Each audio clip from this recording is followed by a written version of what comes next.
Republican South Dakota Governor Kristi Noem has been rumored previously to be a top pick for Trump's VP spot, but her chances are looking slimmer and slimmer the more she talks about her forthcoming book. This book is set to be released tomorrow and is facing fresh scrutiny for including an anecdote in which she described meeting North Korean leader Kim Jong-Un. But that never happened. Take a listen.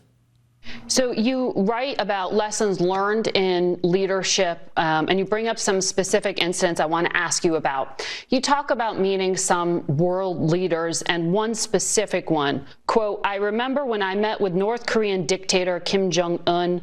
I'm sure he underestimated me, having no clue about my experience staring down little tyrants. I've been a children's pastor after all." Did you meet Kim Jong-un? Well, you know, as soon as this was brought to my attention, I certainly made some changes and looked at this passage. And I've met with many, many world leaders. I've traveled around the world.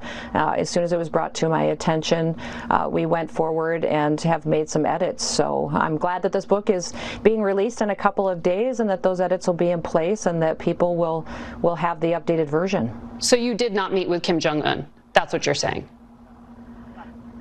No, I met with many, many world leaders. Somehow that interview only got worse. Noem, who writes about killing her 14-month-old puppy, suggests one of her first moves in the White House would be to get rid of President Biden's dogs. At the end of the book, you say the very first thing you would do if you got to the White House that was different from Joe Biden is you'd make sure Joe Biden's dog was nowhere on the grounds. Commander, say hello to Cricket. Are you doing this to try to look tough? Do you still think that you have a shot at being a VP? Well, number one, Joe Biden's dog has attacked 24 Secret Service people. So how many people is enough people to be attacked and dangerously hurt before you make a decision on a dog and what to do with it? Well, he's not living. Meanwhile, another Republican VP hopeful, South Carolina Senator Tim Scott, repeatedly dodged questions over the weekend on whether he would commit to accepting the 2024 election results. Senator, will you commit to accepting the election results of 2024? Bottom line.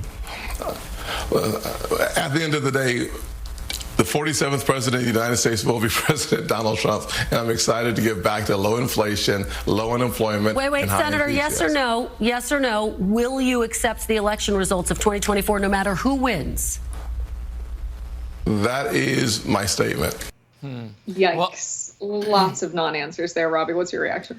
Well, I guess I'll start with Scott. Look, I think that's kind of a gotcha question, though, because, I mean, what if, like, in the wake of the 2000 election, both sides were like, I don't know, it's unclear who won. We need, like, to take a moment to look at this. And it was intensely litigated, and it ended up at the Supreme Court, and no one was happy. So it's like there are circumstances, right, where it would not be immediately obvious who won. So they're trying to get him on something there. I don't really think that matters at all. And frankly, this matters from the standpoint of who Trump's going to pick. So Trump, I think, is very inclined to pick Tim Scott. Tim Scott is, I think, the most likely choice at this point. I've also heard Senator J.D. Vance from Ohio. I think it could be him. I've heard some chatter about Marco Rubio. I think it could be him. Frankly, I think it will be one of those three. It will definitely not be Kristi Noem, who's, I have to say, I was a fan of her COVID policies, some of her other things. She's a little bit more, I think, in the libertarian mold for Republicans. That said, she's really sunk her chances with this book. Again, bringing up killing dogs for no reason. Like, stop. If you're talking about killing dogs, you're losing. Like, no one wants to hear about that. Biden's dog, it did seem, was really aggressive, but he's been removed from the White House for that reason. So I don't know, like, this dog doesn't need to be hunted down and killed. And then there's, the Kim Jong-Un thing. So everybody knows, like, she didn't actually write the book. You get a ghostwriter. Every politically famous, significant celebrity person, entertainment person who has a book coming out, someone else writes it. But you're supposed to at least read your own book to make sure there's not an egregious error like this one, where she's told she met a famously kind of reclusive and difficult to access. It's not like the president, the leader of North Korea, is not the person who's easiest to get an interview with. So it doesn't surprise me that they caught wind that this might have never happened. She should have noticed it in the book. There's just no excuse for it. Yes, the North Korea-South Dakota relationship may be stronger than we originally knew. Maybe it was a secret meeting, and now she didn't want anyone to know about it and told the writer, don't put it in. No, I think what happened here is she must have either lied, because even if your book is ghostwritten, which it obviously is, because when asked about the contents of the book, she didn't say, when I wrote that. She goes, yeah, when I saw that, we decided to make some changes. So very obvious, not even pretending to have had a role in writing the thing. But I still don't think a ghostwriter would get a statement like that from nowhere. She had to have said something, because that is a crazy thing to just make up and put in there.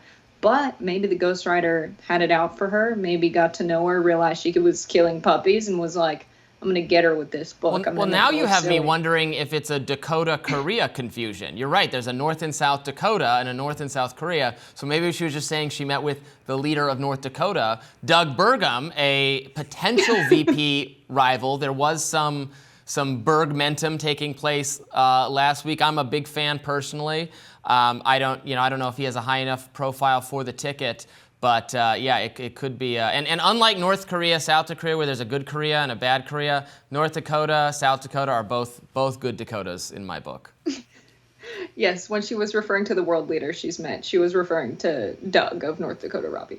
But yeah, the puppy thing's crazy. I think there might have been, as she was asked, are you trying to sound tough? There might have been an element of that to this, of including these stories of, I work on a farm in a rural area, and we have hunting dogs and we have livestock, and sometimes you have to make a tough decision to kill them. But I think a 14-month-old puppy that was healthy and had some behavioral issues wasn't a good hunting dog. Even in, I live in the rural South, the dog that I have is likely a failed hunting dog. And typically what happens is they drop them off around in a holler far enough away that they're not going to find their way back home. And people take them in, or they end up at a shelter. I love Jonesy. She didn't deserve the death sentence for not being a well-behaved hunting dog.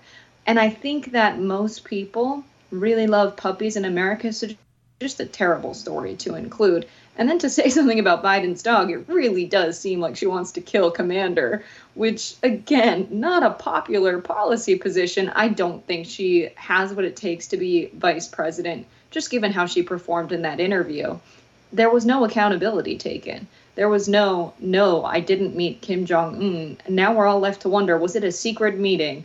It's almost like she's trying to make it seem like she didn't lie. And she was like, but we're doing the right thing in editing the book. It should have been edited before people got review copies of it. So I think it's just a very shocking position for Kristi Noem to be in. Tim Scott, I do agree that was kind of a gotcha question. You can say, I'll accept the election results. And if something like, the 2000 election comes about and it's going to the Supreme Court, you can say, well, we don't have the results yet. I feel like the election's not finished. There are politician-y ways to get out of saying, I'll accept the official election process. I'll accept, the winner. If they get the majority of the Electoral College votes, yes, they're the president. And then later on, if it's unclear as to who got the majority of the votes, you can say we don't have the results yet. So I do think it's definitely a play to get picked by Trump in saying something like that. I wanted to read a funny tweet from the Daily Wire's Matt Walsh about the dog killing aspect. He writes, this Kristi Noem stuff is hilarious. Apparently she recounts killing her goat in a chapter titled Bad Day to Be a Goat. She even ends the book by threatening to kill Joe Biden's dog. I'm starting to get the impression that the book is just her maniacally bragging about killing one animal after another, interspersed with fictional accounts of meeting various world leaders. It sounds like the most bizarre political memoir of all time, and I'm pretty intrigued by it. So I think that this goes to show that she is getting mocked a lot by people on the right. Virtually no one has come to her defense, and I think that's a bad sign if she had any continuing interest in the VP slot. I think Trump will be looking elsewhere. Stay tuned for more Rising. In the fiction section, Robbie. What'd you say?